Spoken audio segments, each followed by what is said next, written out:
요즘 계속해서 고민하는 것들이 있습니다.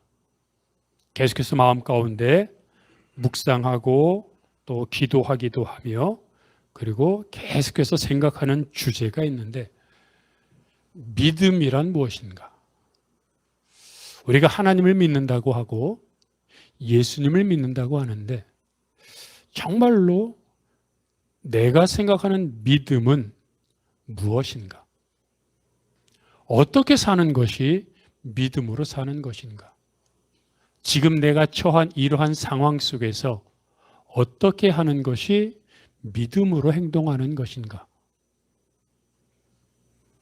사람들이 예수님을 믿는다고 하는데 또 주일에 예배당에 나와 예배 드리곤 하는데 어떤 사람들의 모습을 보면 누군가 지적했던 것처럼 주일날 나와 예배 드리는 모습, 주일날 교회 나가는 것, 그것을 빼고는 다른 사람들과 믿지 않는 사람들과 별 표시도 나지 않고 티도 나지 않는 그런 사람들도 있다는 얘기를 들으면서 과연 이 바쁜 세상에 그리고 우리가 아는 것처럼 돈이 최고라고 여겨지는 이 세상에서 믿음으로 산다는 것은 무엇인가를 자꾸 생각하게 됩니다.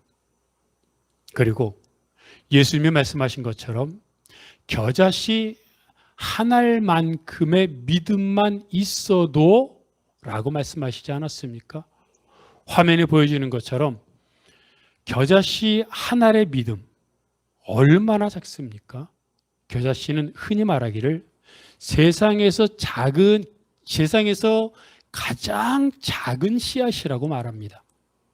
세상에서 눈에 보이지도 않을 정도의 이런 작은 겨자씨 한 알만큼의 믿음만 있어도 예수님 말씀하시기를 이 산더러 저쪽으로 옮겨지라고 기도해도 옮겨질 것이라고 말씀하셨는데 저는 그것이 결코 과장이라고 생각하지 않는데 그렇다면 과연 나에게는 지금 화면에 보이는 저런 요만큼의 겨자씨만한 믿음이라도 나에게 있는가? 그것이 고민입니다. 지난주에 말씀드린 것처럼 낙심하지 말기 위해 항상 기도하라고 말씀하셨던 예수님의 말씀을 들으면서 그래서 낙심하지 않을 수 있는 방법은 늘 하나님 앞에 나아가 기도하는 것임을 알면서도 기도하지 못하는 나의 신앙을 보면서 과연 나는 겨자씨 한 알만큼의 신앙이라도 있는가? 나는 지금 제대로 살고 있는가 하는 것이 저의 고민입니다. 우리가 지금 보고 있는 히브리서 11장은 믿음에 관한 이야기를 하고 있습니다. 그래서 믿음으로 살았던 우리가 구약 성경을 보면 이 사람 정말 믿음의 사람이지라고 생각되는 믿음의 사람들은 히브리서 11장에 다 나옵니다. 아브라함, 모세, 다 야곱부터 다 이름이 기록되어 있는데 이들을 보면서 이들은 어떻게 살았길래 성경에 믿음의 사람이라고 기록되어 있는가? 이들은 혹시 처음부터 믿음의 인물로 태어난 것은 아닐까라는 그런 생각을 하기도 합니다. 물론 우리가 아는 것처럼 처음부터 믿음의 사람으로 태어나는 그런 사람은 없습니다. 믿음으로 연단되는 겁니다. 그렇다면 이들이 어떻게 살았길래 어떤 과정을 통해 믿음의 사람으로 연단되었고 이들의 신앙과 나의 지금의 신앙은 어떨까라고 한번 비교해 보면서 주님, 나도 히브리서 11장에 기록된 믿음의 사람들처럼 나도 믿음의 사람으로 살아갈 수 있도록 그래서 인생을 마쳤을 때 잘하였도다 착하고 충성된 종아 칭찬 들을 수 있는 믿음의 사람이 될 수 있도록 오늘 본문을 통해서 다시 한번 돌아보기를 원합니다. 첫 번째로 아브라함의 모습을 보고자 합니다. 아브라함의 신앙을 보면서 그 아브라함과 나는 어떤 모습을 갖고 있는가? 저는 아브라함의 신앙을 세 가지로 대별하려고 합니다. 세 가지 사건을 통해 아브라함의 신앙이 바뀌었던 과정을 보고자 합니다. 아브라함은 75세 때 하나님이 고향과 친척과 아버지 집을 떠나라고 말씀하셨고 그는 고향과 친척과 아버지 집을 떠났습니다. 그리고 하나님이 약속하셨던 가나안 땅에 도착했습니다. 성경을 보면 창세기 12장에 하나님이 가나안 땅에 도착한 아브라함에게 뭐라고 하셨냐면 그 전에도 약속하셨지만 내가 너에게 복을 주고 너는 복이 되고 복도 주고 복도 되고 그리고 이 땅을 너와 너의 자손들에게 줄 것이라 그랬습니다. 즉 아브라함이 도착한 가나안 땅은 하나님이 아브라함과 그 자손들에게 주겠다고 약속하신 겁니다. 그래서 아브라함은 가나안 땅에 도착했을 때 그곳에 제단을 쌓고 하나님께 감사 예배를 드렸습니다. 그러면 아브라함은 어떤 생각을 했겠습니까? 그곳에 가면 너와 너의 자손이 하늘의 별처럼 많을 것이고 그 땅을 너에게 주고 너에게 복을 주겠다고 하셨으니 그 땅에 도착했으니 이제 나에게 남는 것은 복덩이가 되는 것이다 라는 기대가 가득했을 것입니다. 그런데 가나안 땅에 도착한 지 얼마 되지 않아 그 가나안 땅에 흉년이 들었습니다. 복을 주신다고 하셨는데 너는 복이 되고 복을 주시겠다고 하셨는데 복은커녕 흉년이 든 것입니다. 그때 아브라함은 성경을 보면 비옥한 토지가 있는 애굽으로 피난 떠났습니다. 사실 당연한 것 아니겠습니까? 흉년이 들었으니 흉년된 땅을 버리고 비옥한 땅으로 떠나는 것은 너무나 당연한 겁니다. 그런데 우리가 살펴봐야 할 것이 있습니다. 아브라함이 왜 아무런 연고도 없는 가나안 땅에 와 있습니까? 하나님이 가라고 하셔서입니다. 하나님이 왜 가라고 하셨습니까? 그 도착한 지금 아브라함이 있는 그 땅을 너와 너의 자손들에게 주고 너 것이라고 말한 겁니다. 그리고 너에게 복을 주고 너는 복이 되고 너의 자손들을 하늘의 별처럼 많게 해 주시겠다고 약속하셨습니다. 그래서 지금 가나안 땅에 있는 겁니다. 그런데 그 땅에 흉년이 들었습니다. 복을 주시겠다고 하셨는데 흉년이 들었습니다. 그러면 아브라함이 해야 할 일이 뭡니까? 아브라함에게 하나님이 가라고 하셔서 가나안 땅에 왔으니 하나님께 기도해야죠. 질문해야죠. 여쭤봐야죠. 하나님, 이곳에 오시면 복 주신다면서요. 그래서 왔는데 왜 흉년입니까? 가라고 하셔서 왔으니 그럼 내가 어디로 가야 합니까? 머물러야 합니까? 가야 합니까? 왜 흉년입니까? 라고 기도해야 하는 겁니다. 그런데 아브라함은 하나님께 묻지 않고 그냥 본능적으로 애굽으로 떠났습니다. 아브라함의 이런 모습은 마태복음 13장에 기록된 씨 뿌리는 비유 가운데 여러 종류의 땅이 나오는데 마치 흙이 얕은 돌밭과 같은 신앙입니다. 하나님의 말씀을 받아 은혜를 받았지만 환란이 생기면 토라지는 뒤돌아서는 믿음 약한 사람. 보십시오. 하나님이 가라고 하셔서 왔습니다. 이제 복이 있을 거라고 생각했는데 흉년이 드니까 하나님께 아마 제 생각에는 고생해서 가나안 땅에 왔는데 그래서 복을 기대했는데 복이 오지 않고 흉년이 드니 토라진 것 같습니다. 그래서 하나님께 묻지도 않고 흥 하고 애굽으로 간 것은 아닐까. 마치 흙이 얕은 돌밭처럼 은혜 받았는데 은혜 받았으니 예수 믿으면 복 받는다고 했으니 이제 복이다. 이제 행복이다라고 생각했는데 고난이 닥치니까 흥 하고 예수님을 떠난 것과 같은 그런 신앙은 아닐까라고 생각해 봅니다. 아브라함의 두 번째 인생 여정은 이스마엘을 낳은 사건입니다. 하나님은 아브라함에게 75세 때 땅을 지나면서 땅을 떠나게 하면서 말씀하시기를 너의 자손으로 하여금 하늘의 별처럼 많게 해주겠다고 하셨습니다. 아브라함은 자녀가 없었습니다. 그런데도 하나님이 하늘의 별처럼 많게 해주시겠다고 하셨으니 당연히 자녀를 낳게 해주실 것으로 믿었습니다. 그런데 75세 때 땅을 떠났는데 85세가 되도록, 즉 10년이 지나도록 자녀가 없었습니다.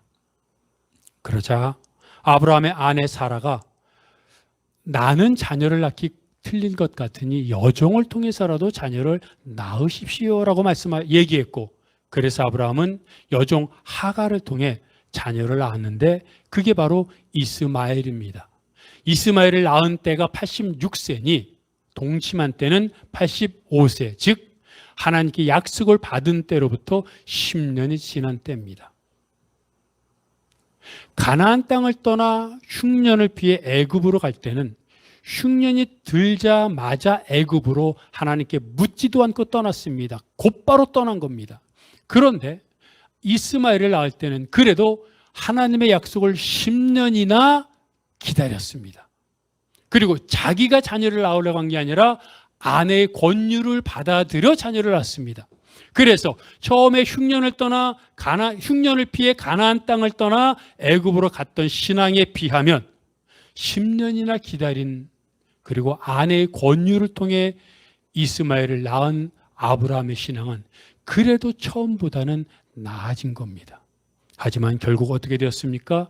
넘어지게 되었고 하나님이 원하시지 않는 자녀를 낳게 되었습니다. 씨 뿌리는 비유에 나오는 가시떨기로 뒤덮인 땅이죠. 가시떨기로 뒤덮인 땅이라는 말은 무엇입니까? 말씀이 이미 뿌리 박혔다는 겁니다. 믿음은 있습니다. 그런데 예수님이 말씀하신 것처럼 세상의 염려, 재물의 유혹, 걱정된 겁니다. 이러다 자녀 못 낳으면 어떻게 되지? 10년을 기다렸습니다. 물론 더 기다릴 수도 있습니다. 그런데 생각해 보십시오. 나이가 들면 들수록 사람이 육체적인 나이가 쇠락할수록 자녀를 낳을 확률은 적어집니다. 그러니 조금이라도 빨리 자녀를 낳아야 될 것 같습니다. 고민한 겁니다. 걱정한 겁니다. 두려움이 앞선 겁니다. 자녀를 아껴주시겠다고 했는데 나는 나이 들고 있으니 그러니 어떻게 하지? 조금이라도 빨리 낳아야지. 이게 세상의 염려, 재물의 유혹으로 인한 결실하지 못하는 가시떨기와 같은 신앙.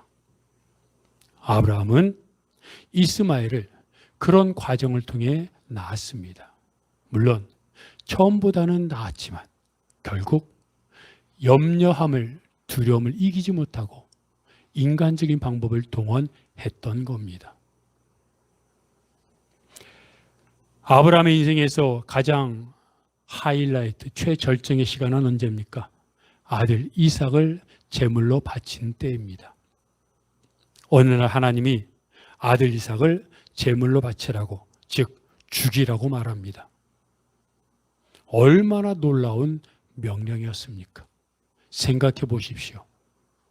하나님이 아브라함에게 자녀들을 하늘의 별처럼 많게 해주겠다고 하셨습니다. 그러면 이삭을 낳았으니 그 이삭이 자녀를 낳아야 됩니다. 근데 이삭이 결혼하지도 않았는데 이삭이 혹시라도 결혼해서 자녀가 있으면 괜찮을 수 있습니다. 그런데 이삭이 결혼도 안 했는데 유일한 핏줄인 이삭을 죽이라고 하시면 어떻게 자손이 하늘의 별처럼 많아지겠습니까? 또 이삭을 몇 세에 낳았습니까? 100살입니다. 요즘도 결혼한 후에 4년, 5년이 지나 자녀를 낳지 못하면 두렵고 걱정되어 시술을 받고 그리고 병원을 찾아가지 않습니까? 무려 100살입니다.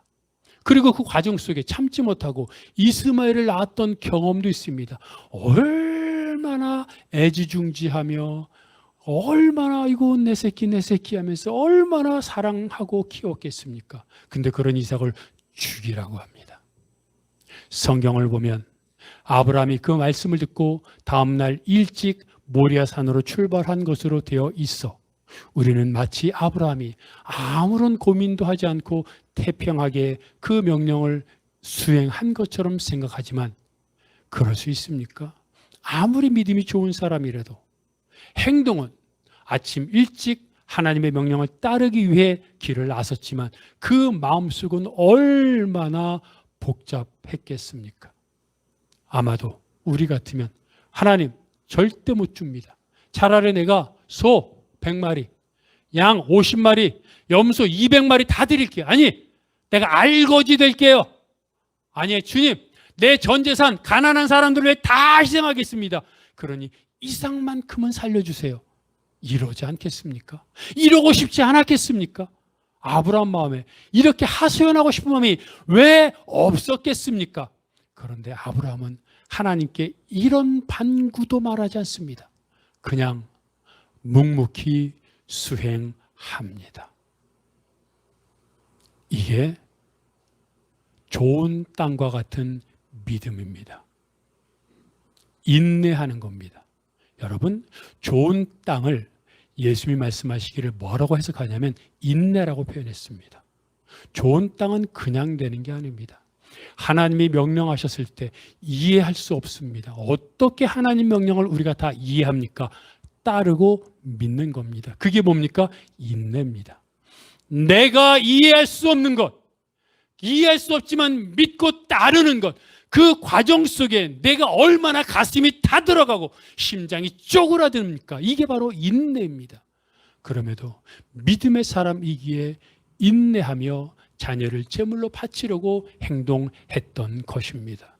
여러분, 아브라함의 이 흉년을 피해 애굽으로 떠났던 사건, 기다리지 못하고 10년 만에 이스마엘을 낳았던 사건, 그리고 사랑하는 아들 이삭을 제물로 바쳤던 마지막 사건 세 가지 보십시오. 첫 번째는 아까 말한 것처럼 흙 같은 돌밭처럼 흥 하고 토라집니다. 두 번째는 믿는다고 믿었지만 결국 10년밖에 견디지 못하고 물론 10년도 오래 버틴 겁니다. 그렇지만 결국 넘어지고 말았습니다.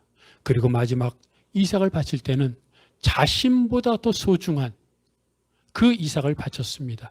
하나님이 그 이삭을 바치려고 한 아브라함의 믿음을 보고 아브라함이 칼을 들어 이삭을 죽이려고 했을 때 하나님이 뭐라고 하셨습니까? 죽이지 말라고 하시면서 이렇게 말씀하셨죠. 이제야 너가 나를 사랑하는 줄 알겠다. 하나님을 사랑한다는 것은 무엇입니까? 돈 몇 푼 하나님께 드리는 게 아닙니다. 내 시간 드리는 것도 아닙니다. 나를 드리는 것이고 나보다 더 소중한 자녀를 드렸을 때 하나님이 이제서야 너가 나를 사랑하는구나 말씀하시는 겁니다. 여러분,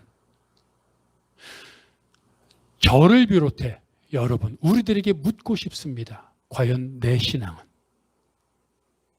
아브라함이 고통이 있자마자 하나님을 잊어버리고 흥 하고 애굽으로 갔던 그때, 혹시 내 신앙이 그때입니까? 아니면 하나님을 믿고 고통의 순간을 이겨보려고 한 번 이기고 두 번 견디고 1년, 2년 견디다가 결국 넘어진 그런 신앙입니까? 아니면 내 나보다 더 소중한 자녀조차도 내 생명도 하나님께 바칠 수 있다고 생각하는 것이 아니라 실제로 바치는 그런 신앙입니까? 내 신앙은 흙 같은 돌밭입니까? 가시떨기입니까? 아니면 좋은 땅입니까? 시간이 지난다고 좋은 땅이 되지 않습니다. 직분이 있다고 좋은 땅인 것도 아닙니다. 정말로 우리가 바라는 것은 어제보다 오늘이, 정말로 바라는 것은 지금보다 1시간 후가, 그리고 오늘보다 내일이 아브라함처럼 주님을 향해 한 걸음 한 걸음 더 나아가 우리의 인생을 통해 하나님이 우리에게 너를 보니 나를 사랑하는 줄 알겠구나 하는 그런 하나님의 인정받는, 하나님의 사랑받는 그런 신앙으로 살아가는 여러분들 되시기를 바랍니다.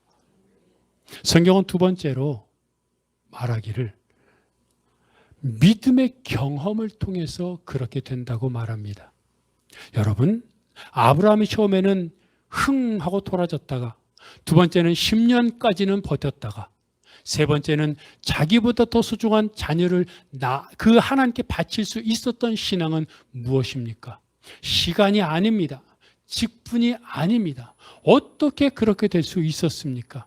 우리가 창세기를 읽어보면, 아브라함이 나오는 창세기 12장부터 여러분 하나하나 읽어보면 그 과정 속에 하나님이 얼마나 많이 나타나셔서 말씀하시고 임재하시고 능력을 보이시고 언약을 세우시고 얼마나 하나님의 은혜와 사랑을 아브라함에게 보여주셨는지 모릅니다. 그런 하나님의 은혜를 경험하면 경험할수록, 하나님의 임재를 체험하면 체험할수록 그의 아브라함의 신앙은 점점 더 하나님 앞에 나아갔고, 하나님을 위해 나보다 더 소중한 자녀조차도 바칠 수 있다고 결단하게 된 것입니다. 이것은 아브라함의 신앙이 아니라 우리가 알고 있는 것처럼 아브라함을 향한 하나님의 열심입니다. 즉 아브라함뿐만 아니라 우리들에게도 하나님은 우리를 향한 열심을 갖고 계십니다. 사람들마다 때와 상황과 환경에 따라 역사하시는 모습은 다르지만 분명한 것은 하나님은 지금도 우리와 동행하시며 우리를 이끄시기에 보혜사로서 도우시고 보호하시며 동행하시는 자로서 우리와 함께 하시기에, 아브라함처럼 내가 살아가면서 경험하는 하나님의 은혜를 체험할 때마다 하나님이 도와주셨구나, 이건 하나님 하셨어, 그런 생각이 들고 그런 감정이 들며 그런 은혜를 경험할 때가 있지 않습니까? 그때마다 더 도약적인 발전을 통해 하나님 앞에 나아가 아브라함처럼 더 하나님 앞에 나가야 되는 겁니다. 다니엘이 페르시아의 다리오 왕 때 국무총리로 섬겼습니다.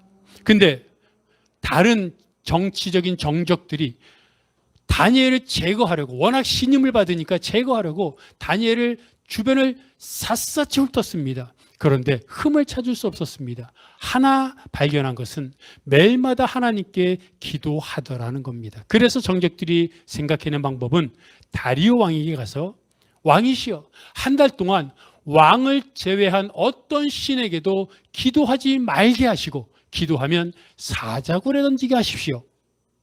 지금 생각하면 말도 안 되는 거지만 그 시대는 그게 가능했습니다. 그리고 왕의 칙령이 반포됐습니다. 그런데 성경은 뭐라고 말합니까? 이런 조서가 반포된 것을 알고도, 몰라서가 아닙니다. 알고도 다니엘은 항상 하던 대로 예루살렘을 향하여 났던 다락방의 창문을 열고, 다락방의 창문을 엽니다. 그리고 무릎을 꿇고 하나님께 3번 기도했습니다. 여러분, 나라면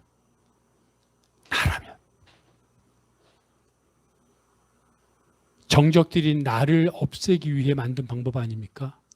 당장 왕에게 달려가야죠. 쪼르르르르 달려가가지고, 왕이죠, 이게 말이 됩니까? 내가 뭘 잘못했습니까? 그러면 아마도 다리오 왕이 참작했을 것입니다. 그런데 다니엘은 왕에게 달려가지 않습니다. 또 창문을 열고 하루에 3번 무릎 꿇고 기도했습니다. 그러니 한 달 동안 정적들이 보고 있을 테니, 여러분은 안 그럴지 모르지만 나라면 어떻게 했을까 생각해 보니까 창문 닫죠. 뭐 창문 닫으면 안 보이잖아요. 지금처럼 CCTV가 있는 것도 아니고, 지금처럼 뭐 녹음기가 있는 것도 아니고, 카메라가 있는 것도 아니고, 창문을 닫으면 밖에서 어떻게 다니엘이 기도하는 걸 압니까? 창문을 열고 기도하니까 보는 거 아닙니까? 맞은편에서. 그러니 창문 닫고, 하나님 잠깐만, 하나님 창문 닫는다고 하나님이 못 보십니까? 창문 닫고 기도하면 한 달 동안 기도하면 되죠. 한 달만. 조금 미안하니까 창문을 열고, 하나님 밖에서 안 보이게 무릎 꿇고 기도하는 장소를 옆으로 옮길게요. 자, 창문이 이만하면 제가 가운데서 기도하니까 보이니까 여기서 기도할게요. 창문 닫는 것보다는 좀 낫지 않습니까? 생각해 보세요. 이런 일이 있기 전에 창문 열고 기도하다 보면 밖에서 시끄러운 소리가 나면 시끄러우니까 창문을 닫고 싶을 때가 있지 않겠습니까? 또 기도하다 보면 창문을 통해 햇빛이 뜨겁게 비치면 아우 너무 뜨거워, 좀 다른 데로 옮겨서 햇빛이 안 비치는 어두컴컴한 곳으로 가서 기도하고 싶다 생각이 들지 않습니까? 그거라고 생각하고 지금 시끄러우니까 문 닫자, 지금 햇빛이 뜨거우니까 옆으로 가서 기도하자라고 생각하고 기도하면 되죠. 한 달만.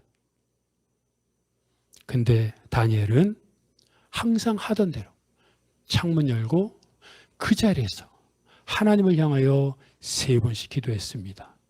왜 그랬을까요? 그게 싫었던 겁니다. 다니엘은 자기가 사자굴에 던져지는 게 싫어서 하나님께 드렸던 기도의 방법을 조금이라도, 정말 조금 아닙니까? 창문 닫는 게 뭐 대수라고. 옆으로 가서 구석에서 한 30cm, 1m만 옆으로 가서 기도하는 게 뭐 대수라고. 그게 싫었던 겁니다. 우리가 생각할 때, 내가 생각할 때는 이해할 수 없을 것 같은데 다니엘은 그게 그의 신앙이었습니다. 하나님이 어떤 분이신데 그 하나님을 위해 내가 살자고 하나님 앞에 조금 양보해. 그 신앙의 자존심, 신앙의 자존감. 다니엘은 그런 사람이었습니다. 왜 그랬을까요? 다니엘서를 읽어보면 그 또한 아브라함처럼 수많은 하나님의 은혜를 경험했기 때문입니다. 선화 목자교회를 섬기다가 얼마 전에 은퇴한 유기성 목사님을 아실 겁니다. 그 목사님이 자신의 신앙에서 변화된 시점을 간증하는데 1984년 4월 광주 상무대에서 군목 훈련을 받다가 고관절 골절상을 입었습니다. 그리고 응급수술을 받게 됐는데 군의관이 심하다는 것을 알고 장애인이 될 거라고 얘기하면서 이제 마음의 준비를 하라고 했습니다. 얼마나 마음이 캄캄했겠습니까? 그래서 아버지에게 연락을 하려고 했는데 주변에 아무도 없어서 연락도 못했습니다. 그리고 응급수술을 기다리면서 혼자 있을 때 문득 하나님이 생각나서 하나님! 하고 3번이나 크게 외쳤다고 합니다. 응답이 없었습니다. 근데 문득 울음이 막 터져나왔습니다. 자신의 신앙이 깨달아졌기 때문입니다. 하나님을 위해 산다고 생각했는데 하나님이 전부가 아니었던 겁니다. 이런 위급한 상황에서 하나님을 그렇게 사랑했다면 자기가 장애인이 될 거라는 의사의 말을 들었을 때 제일 먼저 생각나는 게 하나님이어야 되는데 아버지였던 겁니다. 그런 자신이 싫었는데 그리고 나서 돌아보니까 문득 생각나는 게 유기성 목사님은 군목을 빨리 끝내고 해외로 유학 갔다가 와서 큰 교회에서 남들이 부러워하는 목회를 하는 게 그의 플랜이었습니다. 그게 당연하다고 생각했습니다. 그런데 아팠던 응고수술을 기다리면서 들었던 생각은 그게 하나님의 종이 아닌 하나님을 이용하는 것이었음을 깨닫게 되었습니다. 하나님을 통해 자기가 유명해지고 편해지고 인정받고 싶었던 겁니다. 그 순간 말할 수 없는 통곡이 쏟아져 나왔습니다. 하나님, 죄송합니다. 자기가 장애인이 된다는 생각을 하니까 그 전에 갖고 있던 모든 계획이 물거품이 되면서 그 앞에 있었던 자신이 자기도 몰랐던 그게 어떻게 표현하면 어떻게 죄가 되겠습니까? 근데 그때 상황에서 보니까 그것이 죄더라는 겁니다. 교만이었고 자만심이었고 하나님을 이용한 것이었습니다. 엉엉 울었고 통곡했고 그러면서 하나님 앞에 기도하게 됐습니다. 하나님 앞에 다리를 고쳐달라고 기도한 게 아니라 이제는 다리를 드리겠다고 기도했습니다. 그리고 하나님 앞에 마지막 날 착하고 충성된 종이라는 인정만 받을 수 있다면 되겠다는 마음의 다짐을 하게 되었습니다. 그리고 하나님 앞에 감사 기도를 드렸습니다.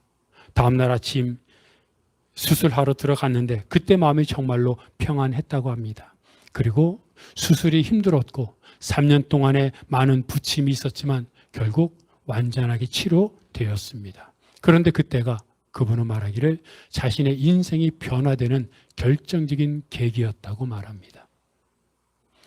하나님을 인격적으로 만나고 나니까 자신이 세웠던 모든 계획이 물거품이 되고 주를 위해 살겠다고 다짐하는 시간이 된 겁니다.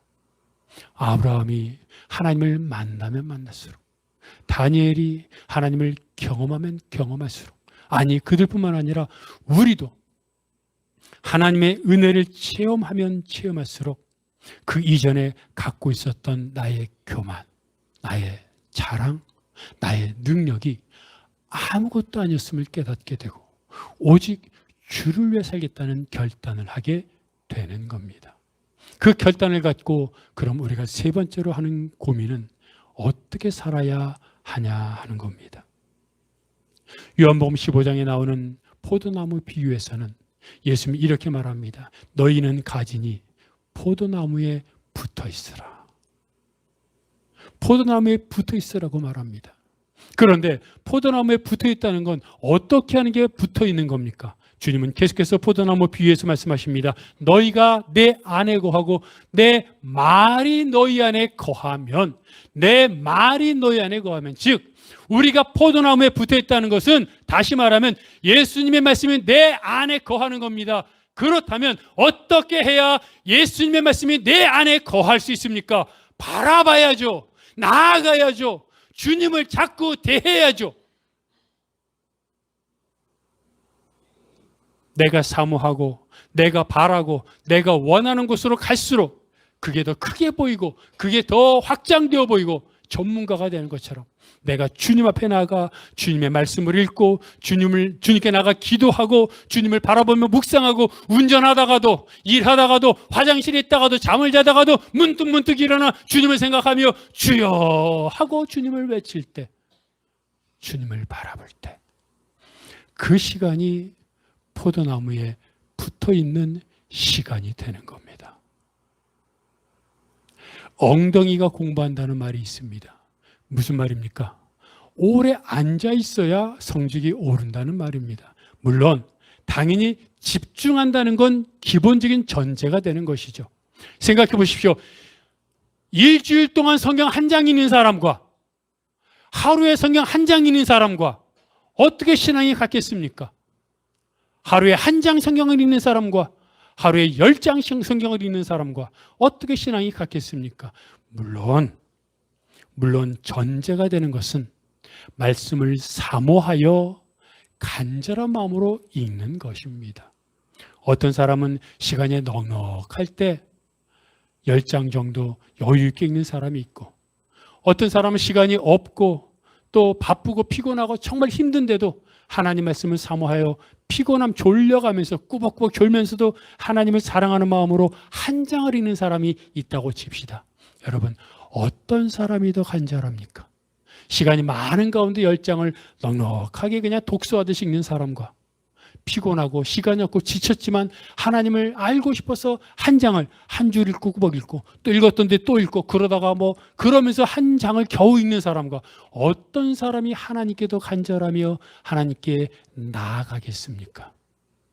여러분, 하나님을 향하여 간절한 마음으로 나아가는 사람, 하루 24시간을 통해서 그 사람이 말하는 것, 그 사람이 행동하는 것, 그 사람이 시간을 투자하는 것을 보면 그 사람의 마음이, 그 사람의 관심이, 그 사람이 무엇에 신경을 쓰고 있는지 알 수 있지 않습니까?